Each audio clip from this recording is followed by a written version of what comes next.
Welcome to Cooking for Assholes with Ida the Owl Lady. Now, very important. Frequently, you will find yourself in an unfortunate situation, be it one problem or another, your stove's broken. Now, you want a meal that is at least a little bit healthy, at least a little bit filling, with protein, carbs, and fiber. Can be tricky if you don't really want to pay out the asshole. So, we have here standard package microwave ramen and a bowl. Now see, these things, they're not always all you need. Because at the end of the day, right? What's this gonna do? It's not going to fill you up. You're going to be hungry again in like an hour. So, there's a few tips and tricks that I can give you that'll help you quite a bit. For one, instant ramen. Really quick and easy to make. I'm just going to fill this up with water real quick, and then we'll get to the rest of the ingredients.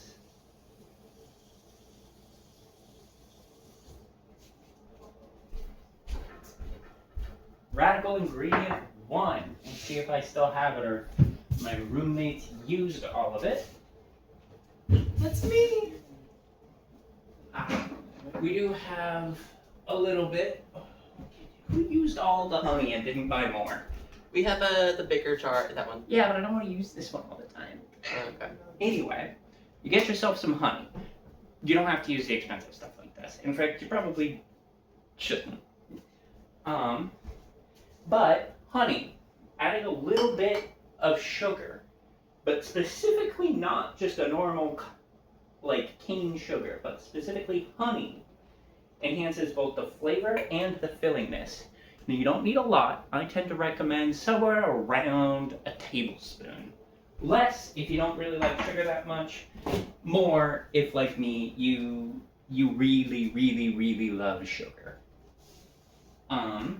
Next, you want to get yourself some sort of spice mix. Now me, I like to use the Yellowbird habanero hot sauce, but maybe you have a slightly different flavor profile in mind. The same way that I pretty much religiously use chicken Maruchan ramen, you might be using beef top. Perfectly fine, but you want to keep in mind that at the end of the day, your flavor profile needs to match with itself. You can't use like a lemony flavor profile with like a heavy beef and then put egg in it. Now, and so you want to keep that in mind. You want to keep in mind your end goal. What protein are you going to use? Now, I usually use one of two things. Either I get these cheap chicken nuggets from the Aldi's. They're really cheap, really easy to make. You just pop them in the microwave and they come right out. But today, I'm going to show you the most cursed method. Ah! My butter! Which is microwave egg drop. Now, you might be sitting there thinking, but my mama always told me, never cook eggs in the microwave. You're absolutely right, and that's because you need a moderator. Fortunately, we have the ramen. So what we're going to do is we're going to go ahead and we're going to start our ramen with a little bit of honey and a little bit of hot sauce and its own flavor packet into the microwave. Never you mind how filthy my set is. Don't look at me. Don't look at me! We're going to put it in for about 2 minutes. This is really just to soften up the ramen. An initial cook. And, you know, it's really easy to forget how much power this uses. This isn't free. This is actually using quite a lot of power, but it's still more efficient and cheaper than doing the same operation on a gas stove where you're going to have to warm up more water than you would normally because the process is going to take longer. You're going to want to have it on the heat for the entire operation, which means you need to boil more water than you explicitly need. It's key. And whether you're using the electric stove method, which is going to be inefficient because you're heating up the pot and then the pot is heating up the water, or you're going to be using gas, which is bad for a lot of reasons, actually. Let's not go into it. So I almost always do it in the microwave, even when I have other options. I almost always do it in the microwave because it's cheaper, more efficient, and while it's not free, it's faster. And also, there's a lot of places where you might go where you're not allowed to use like a stove or whatever, but you can absolutely slap together like, you know, a microwave, some water, and the rest of the ingredients you could reasonably bring. If you need to bring your egg out to a location, perhaps you have given yourself a 5-finger discount, what you want to do is you want to take it and you want to put it in some kind of hard container and wrap it in paper towels, and then put that in an insulated lunchbox. That will keep your egg from going bad or breaking on you. And additionally, it's a little bit less suspicious than having a naked egg in your lunchbox. Like, everybody agrees that that's cursed. So once your ramen has finished boiling, what you want to do is you want to grab your fork or your chopsticks. I like to use real silver because these days if you can find a good source, it's cheaper than the stuff you can buy at Target. And it's pretty. So what you want to do is you want to take your ramen and you want to try to flip the whole thing over as a unit. Alright? So now the side that was on bottom is on top. And then you take your egg. Excuse me, my hot sauce is overwhelming me. You crack it into the ramen. And what you want to do is you want to make very carefully sure to break your yolk. You don't want to mix it into the water, but you want to make it spread out a little. You don't want it to stay all up in one spot, because then your spices won't mix with the egg. Your egg will just taste like regular hard-boiled egg. And 2, it won't cook as evenly or as thoroughly, because how does a microwave work? A microwave shoots beams, and the beams are exactly the same size as the water molecules. And so when the beam hits it, the beam bumps the water molecule. Now, eggs, they don't have a lot of water molecules in them. They do have some, but they don't have a lot, which is why you're not supposed to cook them in the microwave, because they don't cook very well. And so it's really hard to get the entire egg cooked all the way without burning the rest. Or worse, blowing it up. And you might see that in this video, a little bit of boiling. A little bit of boiling over isn't necessarily a bad thing. So what you want to do at this point is you want to put your egg in for a minute. Only a minute.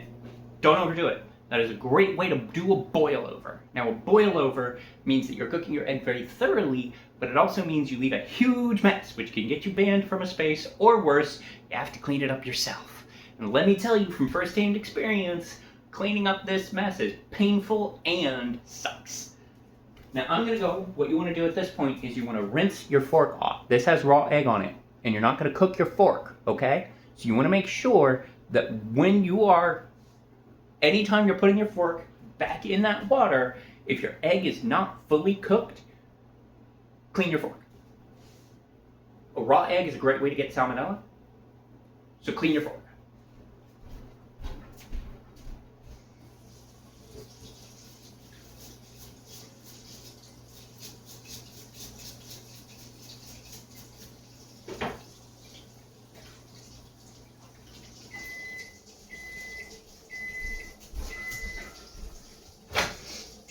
Now, as you can see, the egg is not done, and The bowl is very hot.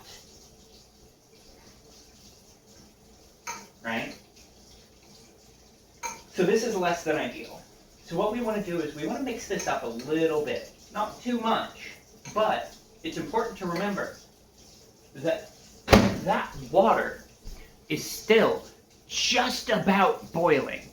That's the temperature that we need to get our egg to. Just about boiling. And that will kill off all of the microbes and cook the egg. So basically what we're going to do is we're going to put it on for a minute, and then we're going to let it sit in that hot water for a little while. And then we're going to put it on for another minute, we're going to let it sit. Another minute, let it sit.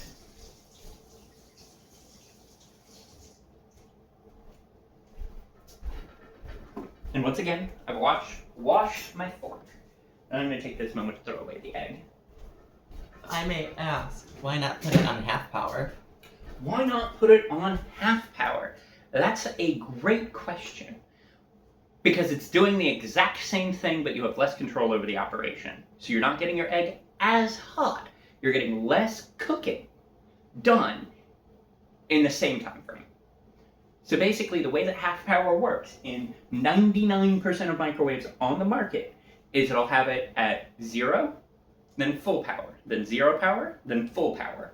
And it'll alternate between those two. Now, you want it at full power right up until it starts to boil over, and then you want it to drop.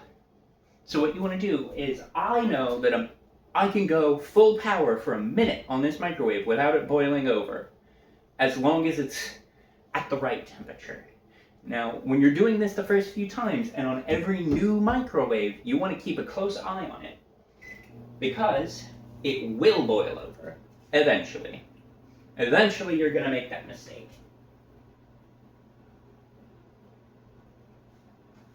And that's really the only reason not to use, could you hit the lights?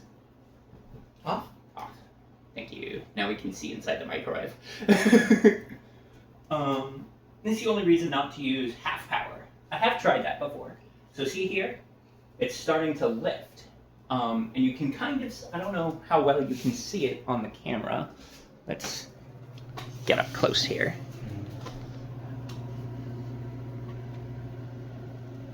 But see, it's starting to boil. And you want to have that happen for literally as long as humanly possible before it boils over, because you can literally see that is the egg cooking.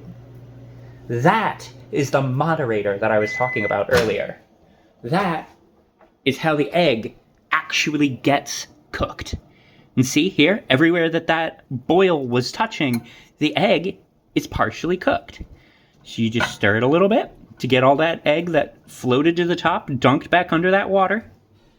You set your fork aside. And then, since we weren't even close to boiling over really, I'm going to hit it for another quick minute while I rinse my fork.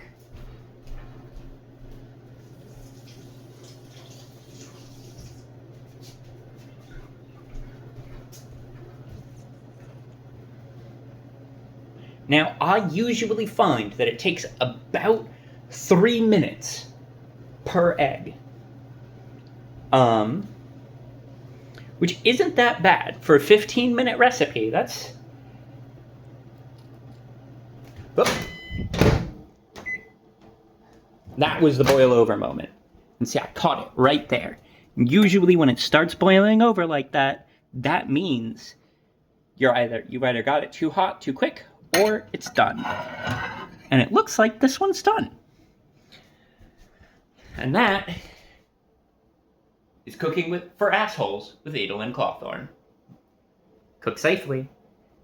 And remember, you're gonna need like a rag or some pot holders for this, because that's like, ow, boiling.